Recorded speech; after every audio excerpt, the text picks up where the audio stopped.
Hey there, it's Randy from the Funnel Cake blog. There have been a lot of questions online and via social channels on whether the Knott's Scary Farm pre-scare buffet is worth it. I say yes, and not only do I say yes, we do pre-scare several times a season and have been doing so for as far back as I can remember. What makes it a good value? What are some tips and tricks to maximize your experience? I will review all of that in this video.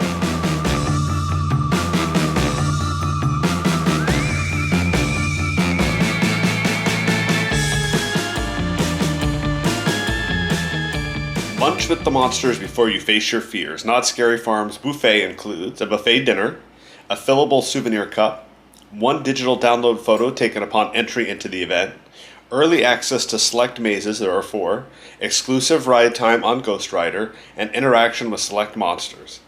The buffet starts at $45 plus tax and fees and is available for purchase online at knotts.com. Just click on the Scary Farm ticket link. Note that the buffet does not include admission to Knott's Scary Farm, so separate Knott's Scary Farm admission is required for entry into the buffet and is not included in the cost of the buffet dinner. On most nights, the buffet is held in 2 different locations, in the back of the Mrs. Knott's Chicken Dinner Restaurant in the banquet room, and inside of Spur's Chop House inside of the park directly across from Ghost Rider.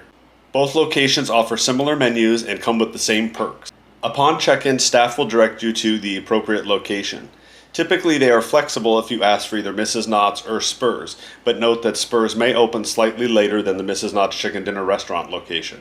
Food selections typically include a carving station with multiple meats, Mrs. Knott's famous fried chicken with traditional sides, pastas and/or mac and cheese, vegetarian selections, a variety of salads and fruit, deviled eggs, which we get every year, dessert stations with cakes and cookies, and this year there were also mozzarella sticks, bao buns, chicken wings, and a variety of other delicious options. The pre-scare check-in, security, and entry are located at the rear of Mrs. Knott's Chicken Dinner Restaurant. Simply follow the signs and use the walkway between the entrance to Mrs. Knott's and Virginia's gift shop. Please review the new bag size and chaperone policies before attending the event. Do not go to the main gate, as this is not your entrance. There is a special entrance just for pre-scare guests. Again, the entrance, check-in, and security station for pre-scare guests is located at the back of the Mrs. Knott's Chicken Dinner Restaurant. The map here shows it, although it's a little bit confusing, but if you know where the entrance to Mrs. Knott's is, and you know where Virginia's gift shop is, use that covered walkway all the way to the back past the Build-A-Bear workshop. Based on my experience of attending the pre-scare buffet multiple times a year for the past 15-20 years, I would select the earliest time that's available. Some days there's a 4:30, some days there are not, but 5 o'clock is typically the earliest reservation time. So I would pick either the 4:30 or the 5 o'clock reservation and arrive at least 15 to 30 minutes prior to that time. The later in the night you get, the busier it is and the less time you have to eat and do the other perks that come with buying the pre-scare buffet.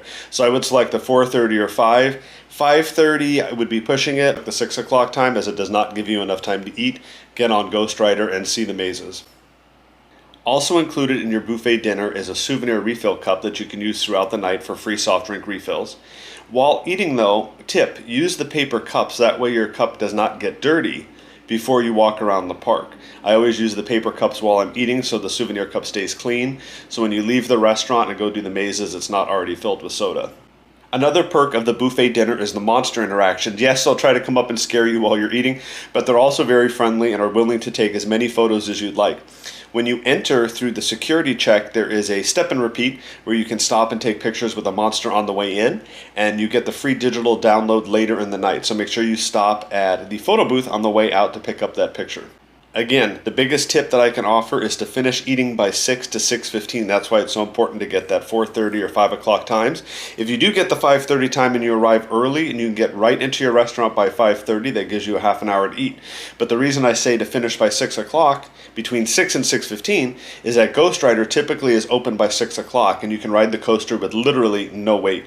When we were there on Sunday, I was the only guest in line. There were a few people on one of the cars, but the other train had been sent out empty. So definitely a good time to get on Ghost Rider if you'd like to do that, because later in the night you're looking at 2+ hour wait just for that ride. So use that time when it's open during the buffet to ride Ghost Rider. In addition to the delicious buffet, the monster interactions, and the opportunity to get on Ghost Rider before the park opens, is early entry to the back 4 mazes. Now we say the back 4 mazes, these are backstage behind the Ghost Rider exit. They are Waxworks, the Depths, the new maze Bloodline 1842, and Dark Entities. No, Dark Entities is located behind Bloodline. Sometimes people miss this.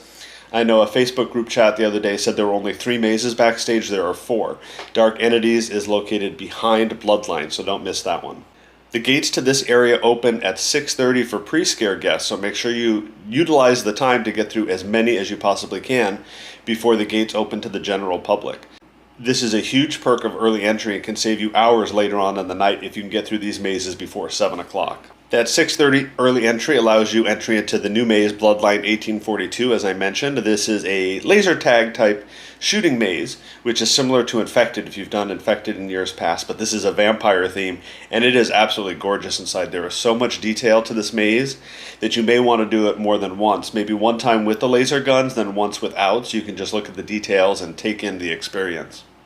From my experience of pre-scare, when there is a new maze backstage, everybody runs directly to that new maze. That was my experience this past weekend. Everybody ran directly to Bloodline 1842, and nobody got in line for the other 3 mazes. Now, while the crowd is limited during pre-scare, there was still a line for Bloodline with no one in line for the others. So if you see a line for Bloodline, you may want to go to Waxworks, the Depths first, and let that crowd thin out. Once the guests funnel through Bloodline, they'll disperse to the other mazes and there'll be no line at Bloodline. But again, try to do at least 3 or 4 of these before 7 o'clock to utilize that time. Now, based on where Dark Entities is located, and many people miss that maze, the line for that one is usually shorter. So if you can only get through 3 mazes in the backstage area, I would skip Dark Entities and come back to it later in the evening. For the early entry at 6:30, when those gates at the Ghost Rider exit open to the back 4 mazes, there is a little opening ceremony, and there are several monsters waiting behind those gates, waiting for you. So make sure you have your cameras ready, because that's a moment you'll want to capture. Now at 7 o'clock is the main rope drop, which takes place directly in front of the Gold Trails Hotel. So if you manage to get through those mazes by 7 o'clock and want to see the rope drop, head over to Little Spurs, that's the gift shop next to Spurs, and there is a rope. And the monsters come from Main Street in Ghost Town towards the front of Gold Trails Hotel.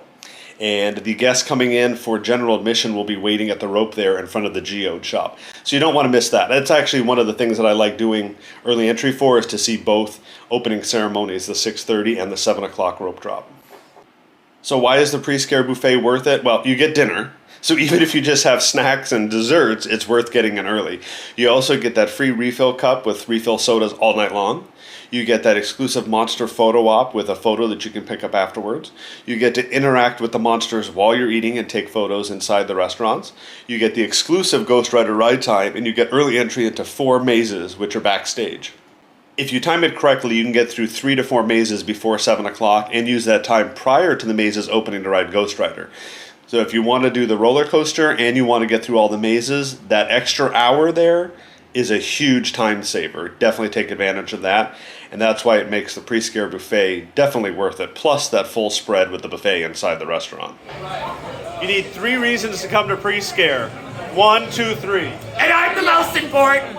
Thanks for watching. I hope you found this video informative and helped you make a decision on whether to purchase the pre-scare buffet. Note, you cannot choose your restaurant location online. It will be assigned upon checking in, and all pre-scare guests are kept in the Ghost Rider and backstage holding areas until 7 p.m. But if you follow my tips, you should find the experience not only to be a great value, but a time saver as well.